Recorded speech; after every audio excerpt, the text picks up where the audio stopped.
రెండవ రాజులు 20వ అధ్యాయం 1-3 వచనాలు. ఆ దినములలో హిజ్కియాకు మరణకరమైన రోగము కలుగగా ఆమోజు కుమారుడును ప్రవక్తయునైన యెషయా అతని యొద్దకు వచ్చి, నీవు మరణమవుచున్నావు, బ్రతుకవు గనుక నీ ఇల్లు చక్కబెట్టుకొనుమని యెహోవా సెలవిచ్చుచున్నాడని చెప్పగా, అతడు తన ముఖమును గోడ త్రట్టు త్రిప్పుకొని, యెహోవా, యథార్థ హృదయుడనై సత్యముతో నీ సన్నిధిని నేను ఎట్లు నడుచుకొంటినో, నీ దృష్టికి అనుకూలముగా సమస్తము నేను ఎట్లు జరిగించి తినో కృపతో జ్ఞాపకము చేసుకొనుమని హిజ్కియా కన్నీళ్లు విడుచుచు యెహోవాను ప్రార్థించెను. ఎప్పుడు? ఆ మాటలు వినిన వెంటనే ఆయన ప్రార్థన ప్రారంభించాడు. మనము చేయవలసింది ఎప్పుడు? నీకు కష్టం వచ్చింది, శ్రమ వచ్చింది, శోధన వచ్చింది, వెంటనే ఫోన్ తీసి అయ్యా ఇలా జరిగిందండి కాదు. ఇవన్నీ వద్దు. ఇంకా నువ్వు చేయాల్సిందేంటి?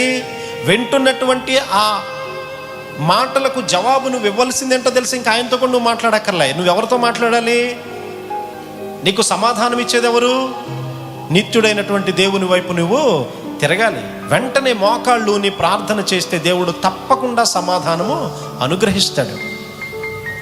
ఆయన చేసింది అదే. సమస్య వచ్చిన వెంటనే మనం ప్రార్థన చేయడం నేర్చుకోవాలి. సమస్య రాగానే ప్రార్థన చేయడం నేర్చుకోవాలి.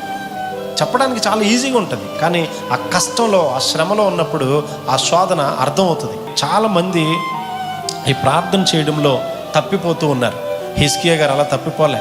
ఆయన వెంటనే ప్రార్థన చేస్తూ ఉన్నాడు, సమాధానాన్ని పొందుకున్నాడు. వెంటనే ప్రార్థన చేశాడు. మొట్టమొదటిది ఏంటి అని అంటే ఆయన కన్నీరు విడుచుచు ప్రార్థన చేశాడు. రెండవదిగా వెంటనే ప్రార్థన చేశాడు.